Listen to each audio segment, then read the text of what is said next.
이제 시간이 되었으므로 다 함께 사도신경으로 신앙 고백하심으로 7월 20일 목요일 새벽 예배를 시작하도록 하겠습니다. 다 함께 사도신경으로 신앙 고백하시겠습니다.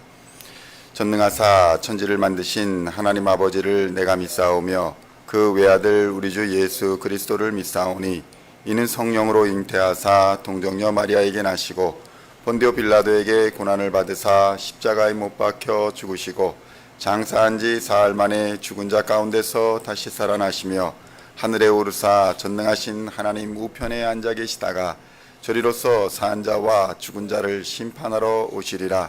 성령을 믿사오며 거룩한 공회와 성도가 서로 교통하는 것과 죄를 사하여 주시는 것과 몸이 다시 사는 것과 영원히 사는 것을 믿사옵나이다. 아멘. 오늘 우리에게 주시는 하나님의 말씀은 사도행전 12장 1절로 5절까지의 말씀입니다. 사도행전 12장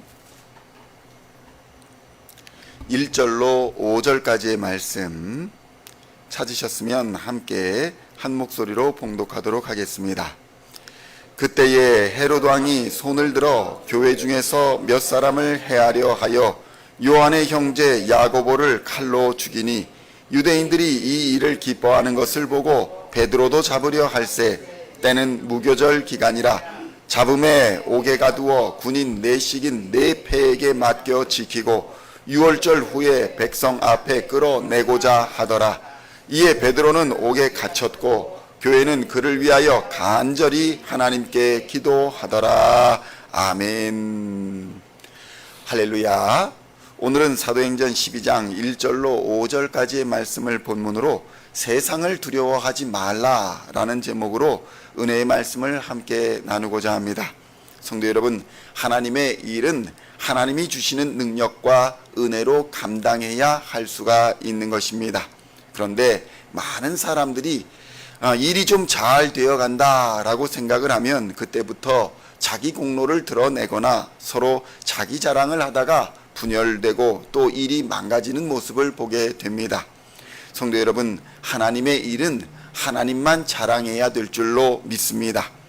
교회 일이 그렇다는 것은 많은 사람들이 동의합니다. 교회 일은 하나님을 자랑하는 일입니다 라는 말에 많은 사람들이 동의합니다. 그러나 우리의 인생 또한 그러하다는 사실을 많은 사람들이 미처 동의하지 못하는 경우가 있습니다.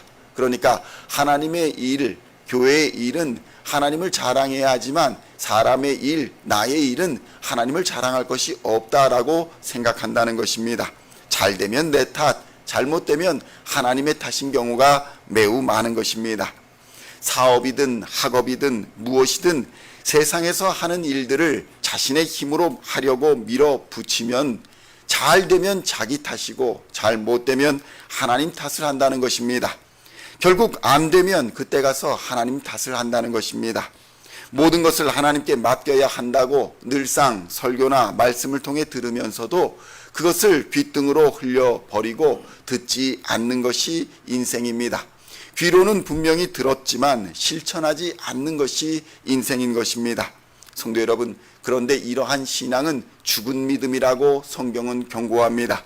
하나님이 없는 것처럼 하나님을 인식하지 않고 살기 때문에 죽은 믿음이다 라고 부르는 것입니다.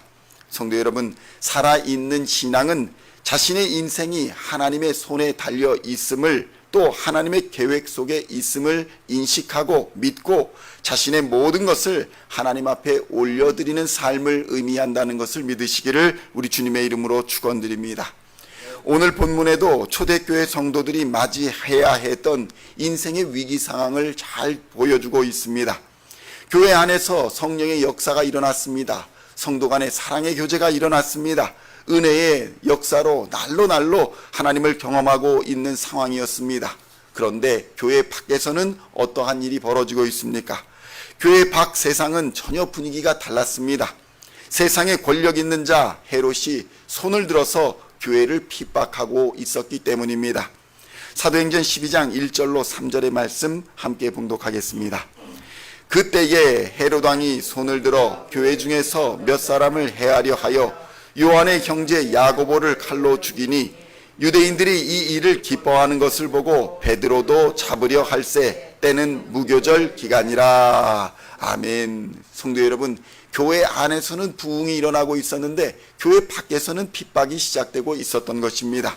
그렇다면 헤롯 왕이 교회를 핍박했던 이유는 과연 무엇이었을까요? 헤롯 왕이 교회를 핍박했던 이유는 생각보다 단순합니다. 그것은 정치적인 이유였기 때문입니다. 정치적인 이익이 있었기 때문에 헤롯 왕이 교회를 핍박했습니다. 헤롯 왕은 로마에 의해서 왕이 되었던 사람입니다. 총독이 되었던 사람입니다. 그래서 로마의 눈치를 보고 있었습니다. 또한 그가 다스리고 있던 유대인들의 눈치를 보고 있었던 사람입니다. 로마의 눈치를 보고 유대인들의 눈치를 보고 있으니 교회를 핍박하여 힘으로 눌러버리는 것이 자신의 정치적인 입지나 이익을 위해 보다 좋은 선택이라 여겼기 때문에 그는 교회를 핍박하였던 것입니다. 성도 여러분, 정치 이야기로 교회가 분열되어서는 안 되는 이유가 바로 여기에 있는 것입니다. 정치에는 이익이 따르게 마련인 것입니다. 로마의 이익, 유대인들의 이익이 따르게 마련이었던 것이 정치였습니다. 각자의 이익에 따라서 정치는 움직입니다. 그러나 이익이 있으면 반드시 손해보는 것도 있게 마련입니다. 이것이 소외당하는 자이며 이러한 것으로 인해 상처받는 자들이 반드시 있다는 것입니다. 교회가 이러한 일에, 정치적인 일에 누구 편을 들고 나서면 안 되는 것이 바로 이러한 이유 때문인 것입니다. 당시 초대교회가 만약 정치적인 이익을 고려했다면 당시의 권력을 잡은 헤롯과 타협을 했을 것입니다. 당시 로마 정부는 유대 사회가 조용하기를 원했습니다. 예수라는 인물이 얼마 전까지 등장하여 유대 사회가 술렁거렸기 때문입니다. 그것을 로마 정부는 원하지 않았습니다. 그 예수를 잡아 처형함으로써 유대 사회가 술렁이던 것을 잠재웠던 것이 바로 얼마 전이었습니다. 그러나 또다시 예수의 이야기로 예루살렘이 조용할 날이 없었습니다. 그래서 첫 번째 헤롯은 자신에게 권력을 준 로마 황제의 환심을 사고자 유대 그리스도인들을 핍박하기 시작했던 것입니다. 성도 여러분, 정치적인 이야기에 눈이 멀어버리고 자신에게 권력을 준 것이 세상이라고 생각하기 시작하면 하나님을 두려워하지 않게 됩니다. 이런 일들이 얼마나 우리 주변에 많이 일어나는지 모릅니다. 세상에 권력을 쥐고 나면, 세상에 어떤 금전적인 이익을 취하게 되고 나면 그것을 하나님께서 주신 것이라 생각하지 않고 세상이 준 것이라 여기기 시작하면 하나님을 두려워하지 않는 것입니다. 심지어 하나님의 사람들, 교회를 핍박하고 하나님의 사람들을 잡아 죽이는 일까지 서슴지 않고 행하게 되는 것입니다. 이는 하나님을 두려워하지 아니하고 세상 권력에 눈이 멀어버렸기 때문입니다. 그러므로 성도 여러분, 정치에 관심을 가지고 표를 주는 일에는 당연한 권리로서 참여를 해야 하지만 그 정치적 이익을 교회와 연결시키지 마시기를 우리 주님의 이름으로 축원드립니다. 누가 권력을 잡든지 교회는 망하지 않게 되어 있습니다. 핍박을 받을지라도 핍박을 하는 자가 하나님의 심판을 받아 멸망을 하게 될 뿐, 하나님의 뜻을 따라 하나님을 경외하는 교회는 영원히 서게 되는 줄로 믿습니다.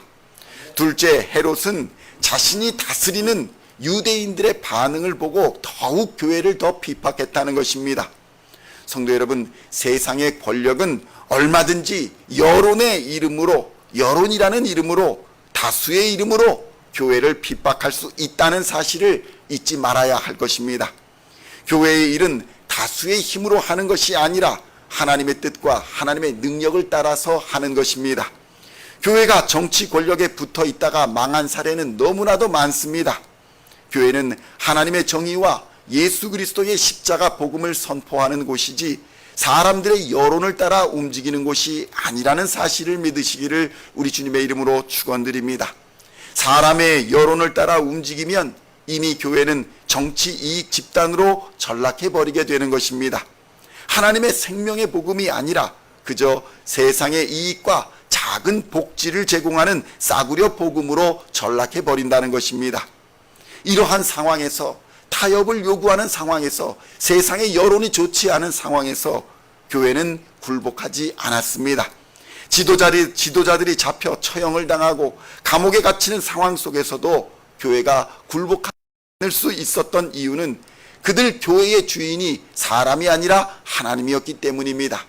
지도자들이 주인이 아니라 하나님이 주인이었기 때문에 교회 성도들은 굴복하지 않았던 것입니다. 제자들이 지도자의 자리에 있기는 하였으나 참된 지도자는 예수 그리스도시요 그분을 증거하는 성령 하나님이 그들과 함께 계셨기 때문에 교회는 세상 권세에 굴복하지 않을 수 있었던 것입니다. 그리고 이것의 모든 증거는 모든 일의 주관자이며 교회의 주인 되시는 하나님을 의지하는 기도로서 나타나고 있습니다. 사도행전 12장 4절로 5절의 말씀 함께 봉독하겠습니다. 잡음에 옥에 가두어 군인 내식인 내 패에게 맡겨 지키고 6월절 후에 백성 앞에 끌어내고자 하더라. 이에 베드로는 옥에 갇혔고 교회는 그를 위하여 간절히 하나님께 기도하더라. 아멘. 성도 여러분, 이처럼 어려운 상황에서 교회는 정치적으로 대항하지 않았습니다. 폭동을 일으키지도 않았습니다. 교회는 기도했습니다. 교회는 간절히 하나님께 엎드려 기도했습니다. 성도 여러분, 우리가 정치적으로 행동하지 말아야 한다, 이런 말이 아닙니다. 기도가 먼저라는 것입니다. 그리스도인은 기도해야 합니다. 사업에 앞서서 기도해야 하는 것이고, 정치적인 일에 앞서 기도해야 되는 것이고, 모든 일에 앞서서 하나님께 간절히 기도해야 하는 것이 바로 그리스도인입니다.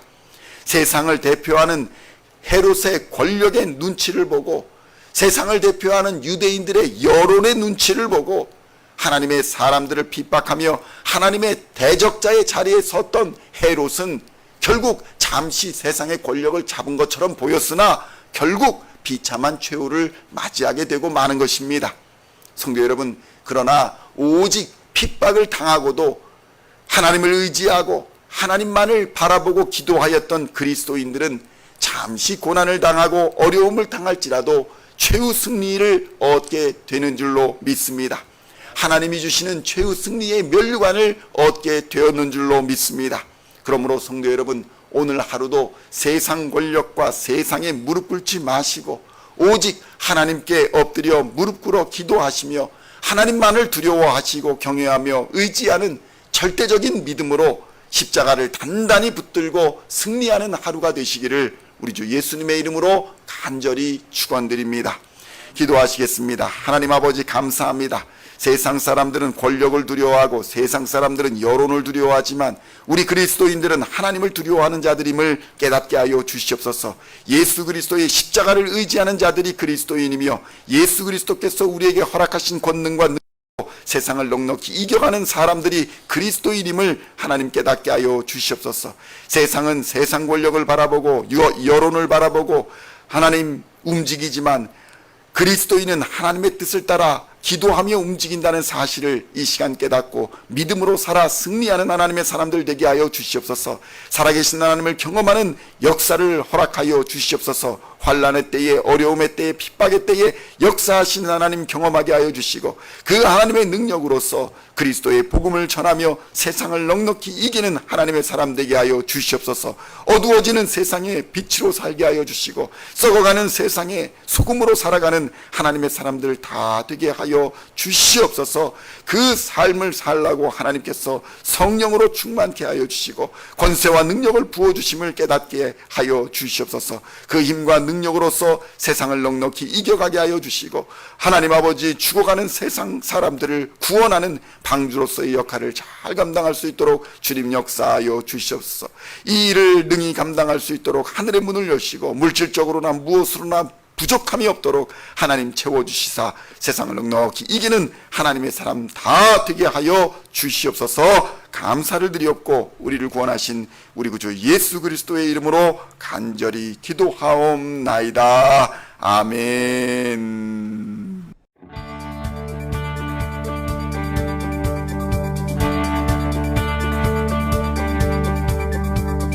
Singing songs of thy praise, we are coming to you, dancing before